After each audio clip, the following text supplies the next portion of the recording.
Sometimes two is just better than one, especially if you can cook with a friend, like Indian food expert Maya Kaimal, and especially when she can make a meal stretch over 2 nights.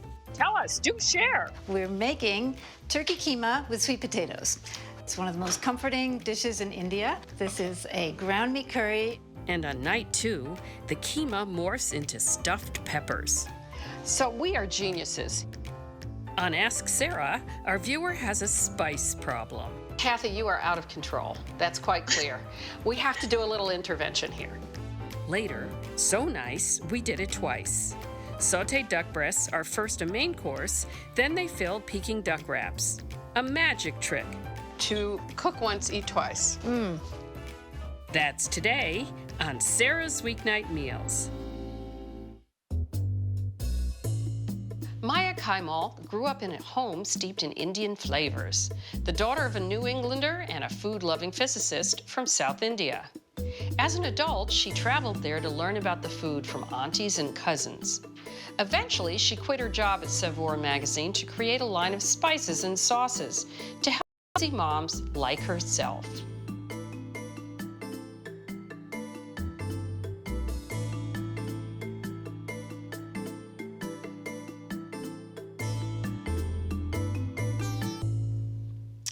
And Maya has a new cookbook out called Indian Flavor Every Day, which is so perfect for weeknight meals.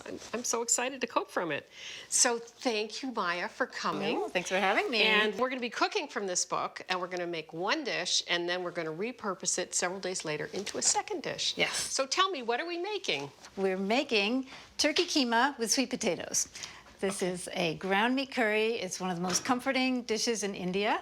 It's something my father used to make as I was growing up, and it is extremely versatile. And we are going to start by sauteing our onions. These are going to take a while, so we're going to start with some oil. And we have just a nice neutral oil. Heat in there, yeah. Oh, yeah. And this is, I think, roughly 4 cups of onions. Yeah. Chopped, medium chopped. Medium chopped. We're going to turn the heat to medium high and let those get a little bit browned. You want the color on them because that's going to add some nice color to the dish. And we're making a double batch of the recipe that's in the book because we're going to turn it into something else afterwards. Exactly. Okay. Yes. So you want me to start working on the garlic? I do. Can you do 2 cloves of garlic, Yes. minced up? And I'll do the ginger.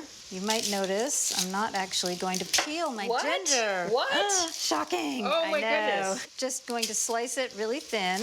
But because this ginger is, you know, it's Fresh? got, fresh, it's got that smooth skin on it, right? So I just chop it right up. A lot of Indians do. You don't really notice in the end because there's so much going on in the dish. Hey, it's probably fiber. Let's think of there it you that go. way. Yeah. So Every ginger time. and garlic are used in a lot of dishes. They're used as a foundation to most Indian curries. So would you call this the mirepoix? You could do that, but it's going to really give that nice deep notes to the curry combined with your onion. Okay. All right, these look great. They so do. I think we're ready to add our aromatics. You want to add your garlic. Those were huge clumps. I don't care. Oh, thank you. Do All this. right, So the there's ginger. Ginger. And green chilies. So you just want to cook that briefly. Just about a minute to get the kind of aroma. I'm smelling it. Yep. I'm smelling it. Now we're ready to add our ground turkey. Okay. So we're using turkey, obviously, but you could use lamb or beef. You could also use a plant-based meat substitute as well. So now we're going to brown cook this a little bit. and we're going to brown that until, So we don't have the pink color anymore. So it's going to just take a couple of minutes. and we've got about 2 pounds of ground turkey in there. That's right. Okay, so let's talk about these spices. About them. Tell me what we've got. Okay, so these are masala of the dish. Masala means? Means ground spices or mixed spices. We are using coriander. That's the dominant one here. Then we have cumin, which is sort of the support. These are the sort of base notes of the dish. Then we have cayenne. Wow, that's a lot of cayenne. Fear not. It will all be in balance. Okay. And then your black pepper. We have turmeric, cinnamon, and clove. Okay. So I think we're just about ready to add our ground spices. Do I dare? Go for it. Okay. Just dump it in. Unceremoniously. Yeah. Boink. Okay. All right, beautiful. Now talk to us a little bit about turmeric, because I know it's a big Sure, it spice. Yeah, so yeah, it's kind of the breakout star of Indian spices. It's got its TikTok moment right now. Yeah, because it does have amazing properties to it. You know, it's an anti-inflammatory, antibacterial. Do we add salt to this point? Now we need a teaspoon of salt. Do 2 of these. It doesn't have a really lovely flavor on its own. It's a little acrid. It's a little bitter. It's one of the sort of supporting flavors. Okay, so what's next? We're going to put in our sweet potatoes and tomatoes. So we have some beautifully diced up sweet potatoes, about 4 cups here, and about 2 cups of diced tomatoes. Supposing you're a sweet potato hater. Regular potatoes, Yukon Gold, those would work fine. Yeah. Okay. This is not traditional. I added the sweet potatoes because I like them. Well, so there. So, Yeah. now let's add some water. Okay, you'll tell me when. Maybe start with about half of that. And you're not adding like chicken broth or anything, just No, water. you know, Indian food does not need stock. Like, stock actually kind of muddies the flavor, I find. This looks great. I think we're ready to let it simmer about 25 minutes. Okay. Well, there's other things we can do, right, while it's cooking. Yeah, let's make our raita. Raita. So what do we need here? Okay, we need our yogurt and our cucumbers. We're gonna need some mint. Okay, and now what have you done to the cucumbers already? So we've grated it coarsely, and we didn't salt it. We just let it drain. I'm interested that you didn't salt it. How come? So I don't lose all the water. I want some of the moisture because I like the raita to have a little looseness to it. That's about the right texture? That is right. Okay, and I know you need some other... We need a couple spices, yes. We need a 1/4 teaspoon of cumin, and then a pinch of cayenne, please. 1/2 teaspoon of salt would be great. So we need about a 1/4 cup of chopped up mint. And then save a little to garnish on it. So part of the reason that you serve raita, although you did put cayenne in there. Again, it's like that hot, sour, salt thing, right? You're gonna find the right balances there. But we can point out that dairy does a really good job of taming heat. It's true, yes, it will. So that's why you often have this yogurt dish with something that's very spicy. Yeah, it'll calm your palate right down. Yeah. Oh, I love the mint in there. That is so good. Okay, I think it should be done. How can you tell? It just looks yummy. Yeah, the smell, the look. The sauce is really rich with the color. So is that it, or is there more? We got to add some peas, some formerly frozen peas. You know what I've always loved about a good recipe? But I love different flavors, different textures, different colors. And that's what you're doing here. Yeah, you're getting a lot. Indian food has that layered flavor experience, right? Now, how many peas were those? It's about 2 cups of peas. The last finishing touch is we're going to put in a little lemon. So about a teaspoon should do it. Or actually, wait, this is a double recipe. 2 teaspoons and some chopped cilantro. And if somebody hates it? Yeah, skip it. Just skip it. Yeah. Well, they don't. It's not their fault. They've got the anti-cilantro gene. They were born with it. So that's exciting. I think we need to taste it. And we've got some rice. Oh, I love the smell of this. Here, if you hand me the plate, I'll do it. I just love basmati. I know, right? It just has such an amazing aroma.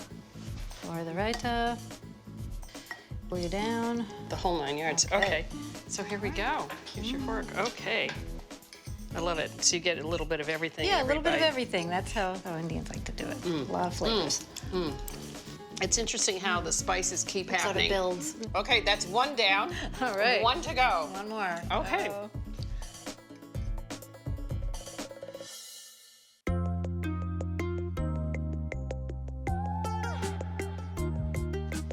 Okay. Pretend it's 3 days later. I'm still here. Well, let's say we haven't seen each other in 3 days with Maya Kaimal, and we are going to do dinner 2 with our wonderful Kima. What are we going to turn our leftovers into? Yes, we are making stuffed peppers with a Kima and rice filling. Okay, so this is half of the recipe, the other half we already consumed. And we're heating it up with about a cup of leftover basmati. Yeah, you could use any rice, but basmati's really nice. Okay, now I'm curious, we're heating it up before we put it in the peppers, and why is that? Yeah, it will cook faster in the oven. We can just shorten our oven time so that the cheese melts and the whole thing warms up in the same amount of time. Okay, since we're gonna get this all set up, I'm gonna pour us a little rosé. Don't you think that would be nice? It'll be lovely. I love rosé. You know, it's got a little bit of fruit, and it's always nice when you have something spicy to have a tiny hint of fruit to counterbalance. Let's do this. All right. So now we're gonna pile it. Right? Yeah, sure. Otherwise, we're gonna have more left over. You know, this would also be good with eggs. Throw this into scrambled eggs. Or a frittata. A Kima frittata. We're topping it with some mozzarella cheese. But you could use any cheese, right? Any cheese, yeah. Mozzarella, cheddar. We pre-bake these for about 10 minutes. Okay. The peppers at 400 because you want them softened a little bit. Otherwise, yeah, they'll be a little firm. What do you think? Delicious. This bakes for 20 minutes. Okay, well, let me get our vino and let's go take a little walk. Yeah. So, what do you make for dinner? Well, I usually default to something international. It could be Indian with a simmer sauce, Mexican food sometimes because it can go vegan or not. It could be Thai food using a curry paste. You know, we have pasta a lot of times too, so. You know, I think we should go have a little check. All right. So what do you think of my garden, huh? No, it's so beautiful. Yeah, I particularly love the lavender. It's very aromatic. Really nice. Wow, that looks so good. There we go. Just gorgeous. Wow. Start with one, and we can always have another. Yeah, we can. So I'm just going to do a little bit of lettuce. Yeah, let's have a little cilantro on our. Sure, why not? All right, so let's go dine al fresco, don't you think? Sounds great. So you grab one, I can grab one. So we are geniuses. Here is dinner number one with our kima, our rice, and our raita. And then we repositioned it into dinner number two, which we must taste. I'm so excited. Oh, and the pepper is perfectly cooked. How about that? That we nailed it. Worked out well, yeah. And cheese. The cheese makes it. So many different textures. Yeah, man, these peppers are really juicy. Well, I think we need to have a toast. Yeah. To cook once, eat twice.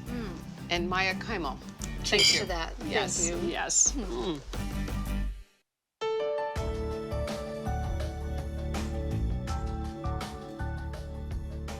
A segment we call Ask Sara gives me an opportunity to answer your questions, which I really love doing. So today we have a wonderful person, Kathy Rowe from Fayetteville, New York. Kathy, I understand you have quite a spice collection. What's your question? I do. I have a lot of spices. I have big ones, bags, some that aren't labeled. I'm not even sure what's going on anymore, in jars. So my question to you is, what is the shelf life? Where should I store them, basically? And how long can I keep them for? Well, Kathy, you are out of control. That's quite clear. We have to do a little intervention here. I've got quite a few tips that will help you, but let's start with how you buy them.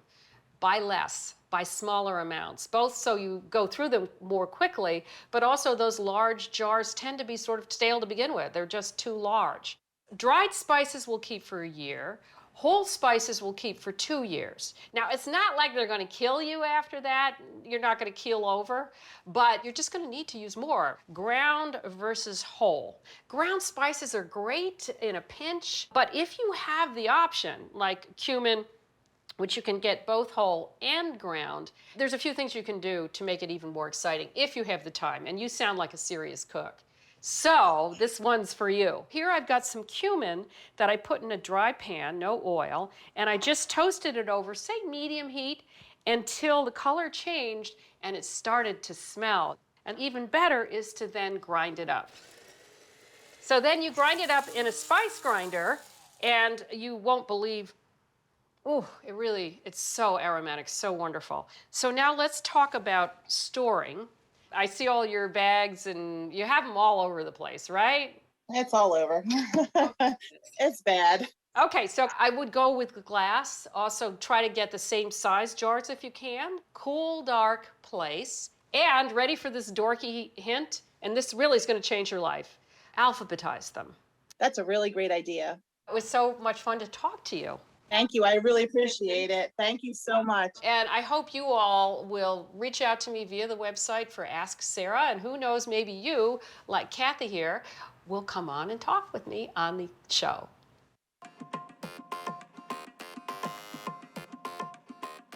A tough part of my job is research.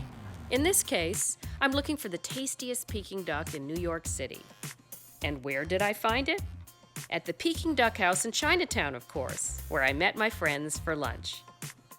A perfect inspiration for my version of Peking Duck Wraps, starting with a base of bistro duck breasts.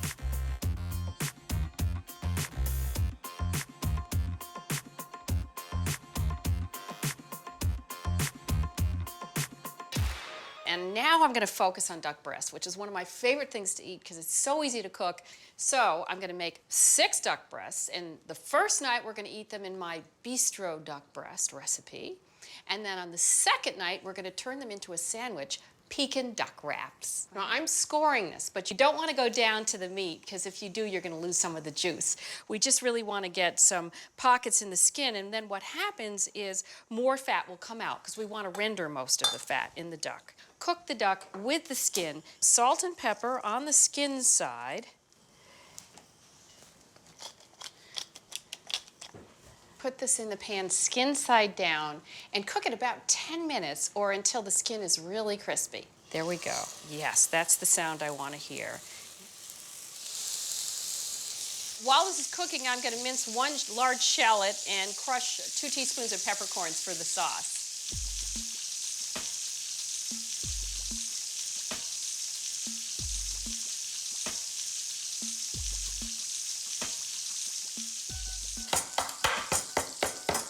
Okay, that looks good. This is something you want to do at the last minute so that you sort of release their aroma. That's why I never use pre-ground peppercorns. All right, I think these are looking good. See how nice and crispy that is? I'm going to put them meat side down.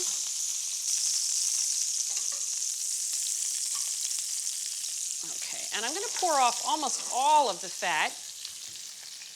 Save a little bit.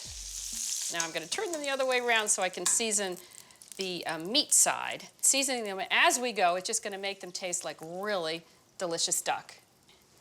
Now, here we go, meat side down. Now this only takes about another 3 to 4 minutes.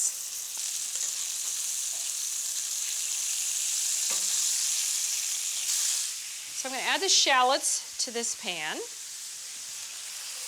And see, there's all those wonderful brown bits in the bottom. Meanwhile, I'll take this gang out of the pan. And how do you know it's done? Let me show you. You want to be able to press down. And see, it's a little bit soft, not too soft. That indicates that it's medium rare medium. And you want to make sure to let the duck rest so that the juices redistribute themselves. In this pan, I'm going to put about 1 cup of chicken broth. So I'm going to add 1/4 cup of red wine to the shallots, and then I'm going to reduce it by half. To thicken this, I'm going to need 1/2 teaspoon of cornstarch that's been dissolved in 2 teaspoons of water. Okay, there we go. I'm going to combine the chicken broth now with the shallot mixture. Okay, now we're going to finish our sauce in one pan. Put my peppercorns in. Remember, we have our cornstarch mixture. And then a little bit of mustard. I love mustard. And that is basically the sauce, except for 2 special additions. One of them is the juice that's accumulating here. See all that yummy juice? This way we're marrying the sauce to the duck. Last but not least, we need a little butter. About 1 tablespoon. Okay, sauce is done. Let it swirl. And, let me see, we'll take this guy, has nice dark skin. And I like to turn it this way. Skin side down, it's easier to slice. one of the great things about duck is that it doesn't have the same salmonella issues as chicken. So the proper way to cook it, really, for it to be so tasty and juicy, is medium rare. It will come out absolutely perfect, and it's so safe. Because we cook the duck with the skin, it's going to be so moist and tasty. So here goes our wonderful sauce. And we have some carrots that we cooked in a little butter and water and just glazed a bit.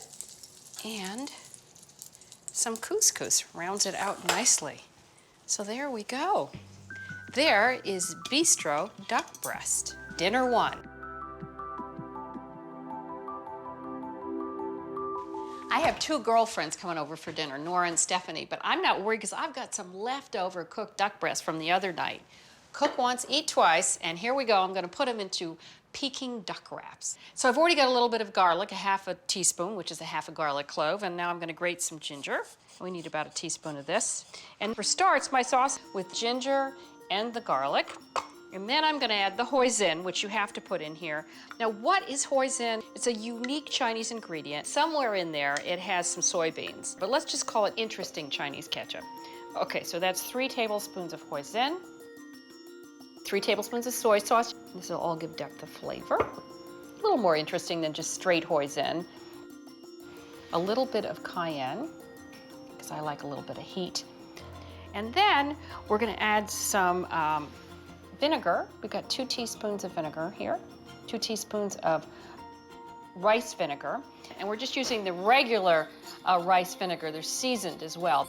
And that is our dipping sauce. There we go. Now, while that simmers, I'm gonna come on down and set up my vegetable salads. So here goes 3 tablespoons of rice vinegar. This is all that's in the dressing, is the rice vinegar, some salt, and some chili flakes, which will just give it a nice little sort of crunchy acidity. Okay, half a teaspoon of salt, and a 1/4 teaspoon of these chili guys. There we go. I love hot stuff. All right, that's our very complicated dressing there.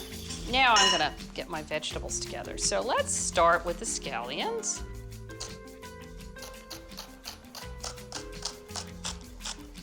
And then we need to chop up some jicama. We need about 1 cup. It sort of tastes like a water chestnut.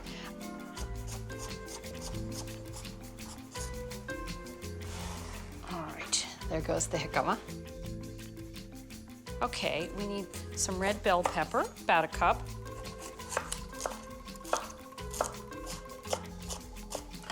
So there we go. And now, last but not least, some Napa cabbage. We need about 2 cups of this.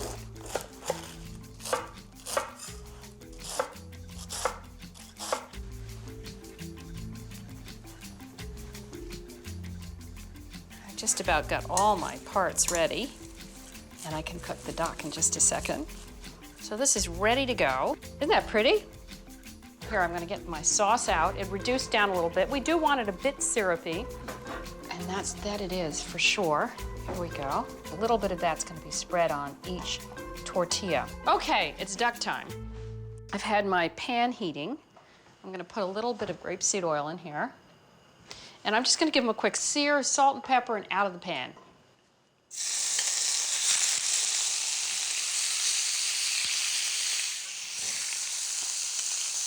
We've sliced these very thin. Yeah, looking good.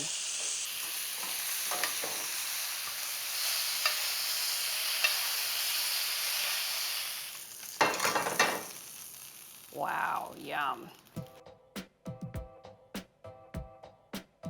So there you go. I've got everything I need to assemble these Peking duck wraps. I've got my duck, we've got our salad, we've got our hoisin sauce, and the tortillas are heated and on the table. Oh, hi, ladies. How are you? I got everything set. You want to help me put it on the table? Absolutely. So there's the duck, and put that over there. This is beautiful. Yeah, it's fun. You know, we're all going to make our own. And we need to start with a tortilla. I'm going to show you how to do it. Let me get you one of these. Yeah, and this is my cheating pancake. Is that it? Because I'm not about to make pancakes. Okay, so. Can I hand you that? Yes, and so then the next thing we do, and I'm gonna try not to get it on the tablecloth, is you want to spread a little bit of the sauce. This is hoisin and ginger and garlic and Smells sauce so and good. soy sauce. So it's both salty and sweet. And then we're gonna put a little bit of duck. And you know, you could do a Dagwood or you could just do a little dainty one. The husband, of course, would do a Dagwood. And then we have our salad, and this is jicama and peppers and all sorts of things. And then, last but not least, if you like cilantro, do you like it? I mean, I some love people it. hate it. You do too. Then you just put that there, and then you just roll it up, and there you go. And this doesn't take you very long to make this, No, does it? not at all. This is perfect. They're great. So many different flavors and the crunch and the sweetness. I love Well, that's it. always my goal. So, ladies, thanks so much for joining me today. More. Oh, more and more. It is messy. That's the only thing.